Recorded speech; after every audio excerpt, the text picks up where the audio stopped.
Hello everyone, welcome back to my channel. So episode 9 के starting में हमें यह दिखाया जाता है कि यहाँ पर किन्यू बहुत सैड होकर बैठा रहता है और वो मन ही मन बोलता है कि उसे मेरा बर्थडे याद था और उसने मेरा बर्थडे भी सेलिब्रेट किया, बट जब उसे मेरी सच्चाई पता चलेगी कि मैं किन्यू नहीं बल्कि जीरान हूँ तो उसका दिल बहुत ज्यादा टूट जाएगा। ये सोच सोचकर वो बहुत ज्यादा सैड रहता है, बट अभी के लिए मैं उसे कुछ भी नहीं बता सकता जब तक कि मुझे ये नहीं पता चल जाता कि 3 साल पहले क्या हुआ था। और उसके बाद वो जीरान को हैप्पी बर्थडे बोलता है। उसके बाद हमें पास्ट का सीन दिखाया जाता है जहाँ पर जीरान और किन्यू दोनों बैठकर बात कर रहे होते हैं। जो नकली किन्यू है वो जीरान को बोलता है कि मैं कल जाकर के जाओमी को सब कुछ सच बता दूंगा, क्योंकि मुझे डर है कि अगर उसे सच पता चल जाएगा तो वो बहुत ज्यादा गुस्सा हो जाएगी और पता नहीं फिर आगे क्या होगा। पता है, जब भी वो मुझे किन्यू कहकर बुलाती है ना तो मुझे अंदर से बहुत ज्यादा खराब लगता है। मुझे ऐसा लगता है जैसे मैं उसे धोखा दे रहा हूँ, उसकी फीलिंग्स का मजाक उड़ा रहा हूँ। और सबसे ज्यादा तो मुझे ये टेंशन लगी रहती है कि अगर उसे पता चल गया कि मैं किन्यू नहीं हूँ बल्कि जीरान हूँ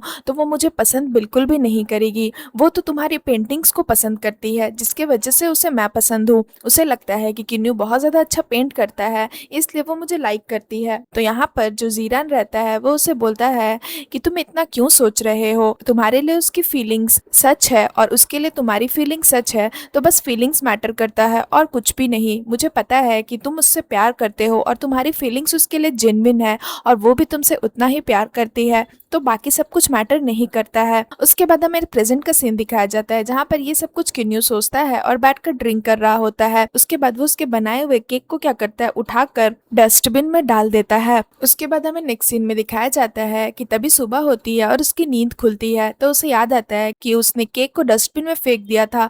तो वो जाकर डस्टबिन में ढूंढने लगता है और वो उस केक को वहां से निकाल लेता है और जाइवी भी वहीं पर रहता है। तो वो उसे बोलता है कि ये तुम क्या कर रहे हो, डस्टबिन में क्या खोज रहे हो। तो किन्यू उससे बोलता है कि तुम यहाँ पर क्या कर रहे हो मेरे घर पे। तो जाइवी उससे बोलता है कि मैंने तुम्हें ये घर दिलाया है तो मैं जब चाहूँ तब आ सकता हूँ, इसके लिए मुझे तुम्हारी परमिशन की जरूरत नहीं है। और फिर हमें यहाँ पर पता चलता है कि जो फोन पर हमेशा जिससे किन्यू बात करता था कि नेक्स्ट स्टेप क्या लेना है जाओमी के साथ, वो कोई और नहीं बल्कि जाइवी ही उसे बताता था। उसके बाद वो उसे बोलता है कि लगता है तुम्हें जाओमी से सच में प्यार हो गया है। तो यहाँ पर किन्यू उससे बोलता है कि तुम तो इतनी आसानी से बोल दे रहे हो, बट अगर मैं उससे रोमांस नहीं करूंगा, प्यार नहीं करूंगा, तो वो एग्रीमेंट पेपर पर कैसे साइन करेगी, वो मुझ पर ट्रस्ट कैसे करेगी। तो जाइवियो से बोलता है कि मेरे पास अब पेशेंस नहीं है, मैंने जैसा बोला है वैसा करते जाओ और जल्दी जल्दी काम करो और अपने आर्ट एग्जीबिशन पर ध्यान दो, जाओमी पर ज्यादा ध्यान मत दो। और फिर वो उसके हाथों से जाओमी वाला केक छीन लेता है और उसे बोलता है कि अब तुम मेरे ब्रदर इन लॉ बनने के लिए ज्यादा सीरियस तो नहीं हो गए हो ना।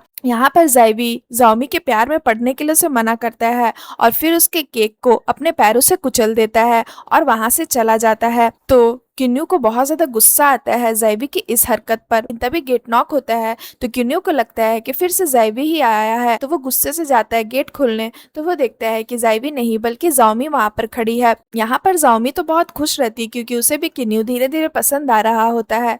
बट जैसे ही वो उसके रूम जाती है और देखती है कि उसका बनाया हुआ केक नीचे पड़ा है और वो बिल्कुल पूरी तरह से टूट गया है, तो उसका दिल बहुत ज्यादा टूट जाता है और वो किन्यू के ऊपर कुछ पेपर मारकर चली जाती है गुस्से से।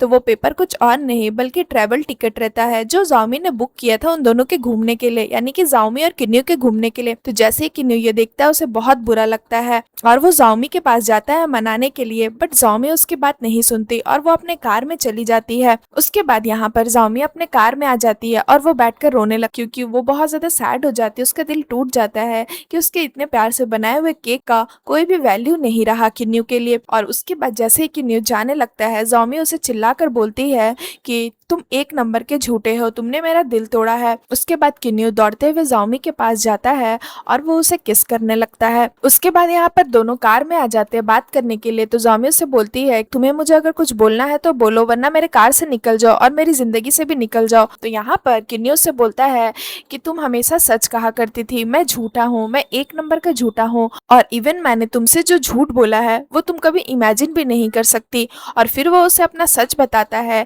मैं किन्यू नहीं हूँ। तो जैसे ही ज़ोमी ये सुनती है वो शॉक्ड हो जाती है और फिर वो बताता है कि मेरा असली नाम जीरान है। कॉलेज के दिनों में मैं और किन्यू बेस्ट फ्रेंड हुआ करते थे। किन्यू को पेंटिंग बहुत ज्यादा पसंद थी और मुझे स्पोर्ट्स पसंद थे। और कॉलेज में जब हम लोग पहली बार मिले थे तो मेरे हाथ से जो पेंटिंग बुक गिरी थी उसमें किन्यू का नाम लिखा था और तुमने उस पेंटिंग बुक को देखकर तुमने मुझे ही किन्यू समझ लिया और मैं तुम्हें बहुत पहले से लाइक करता था। मैं बहुत ज्यादा ईमानदार लड़का हुआ करता था, बट जैसे ही मैंने तुम्हें देखा मैंने डिसाइड कर लिया कि मैं अपने लाइफ का सबसे पहला झूठ बोलने वाला हूँ। और फिर जब तुमने मुझे किन्यू के रूप में पहचाना तो मैंने सोचा कि मैं तुम्हें सच नहीं बताऊंगा कि मैं जीरान हूँ। उसके बाद हम लोग दोनों एक दूसरे के बहुत करीब आते गए और इस तरह तुम मेरी गर्लफ्रेंड बन गई थी। बट जिस चीज का मुझे डर था वो दिन आ गया था। एक दिन तुम्हें मेरी सच्चाई पता चल गई थी, यानी कि वो 3 साल पहले की सारी बातें बताता है क्योंकि ज़ॉम्बी को तो कुछ याद नहीं रहता है इसलिए।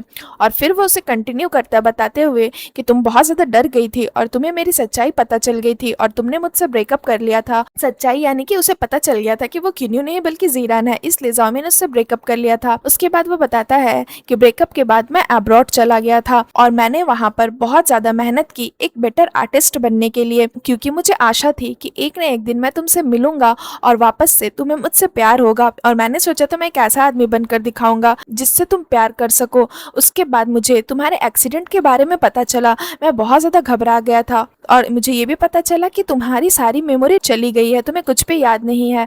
बट अंदर ही अंदर मुझे बहुत शांति मिली थी कि तुम बच गई, तुम्हें कुछ नहीं हुआ। और मुझे ये होप भी मिला था कि वापस से हम दोनों एक दूसरे के करीब आ सकेंगे, वापस से मैं अपनी लाइफ तुम्हारे साथ स्टार्ट कर सकूंगा। बट मेरा दिल अंदर से टूट भी गया था ये सोच सोच कर कि हमने जो भी मेमोरीज साथ में बिताई थी तुम्हें वो कुछ भी याद नहीं। ये सारी मेमोरीज मैं अकेले ही अपने दिल में रख रहा था। 3 साल के बाद मैं सोच रहा था कि मैं बहुत अच्छा आदमी बन गया हूँ, बट ऐसा नहीं है। मैं अभी भी वैसा ही हूँ। मुझे अभी भी डर लगता है कि कहीं मैं तुम्हें खो ना दूं। उसके बाद वो उसे बोलता है कि मुझे पता है कि तुम मुझसे बहुत नफरत करती हो और मैं जैसा इंसान हूँ मुझसे नफरत ही करना चाहिए। और ये बोल के जैसे ही वो जाने लगता है ज़ॉम्बी उसका हाथ पकड़ती है और उसे रोकती है और बोलती है कि हमने सच में एक दूसरे के साथ बहुत सारे पल बिताए हैं, है ना? हमारे बीच में बहुत सारे हैप्पी मोमेंट्स भी है कि नहीं? तो यहाँ पर किन्यू से बोलता है हाँ, और वो बहुत ज़्यादा रोने लगता है क्योंकि वो बहुत ज़्यादा सैड हो जाता है 3 साल पहले की सारी बातें बताकर। और यहाँ पर ज़ॉम्बी बहुत खुश हो जाती है किन्यू की इस ईमानदारी से और फिर सीन यहाँ पर खत्म हो जाता है। सो फ्रेंड्स, अगर आपको मेरी ये वीडियो अच्छी लगी हो तो प्लीज़ मेरे वीडियो को लाइक करिएगा, मेरे चैनल को सब्सक्राइब करिएगा। मैं जल्दी मिलती हूँ आप लोगों के इसके न्यू एपिसोड के साथ। तब तक के लिए बाय बाय।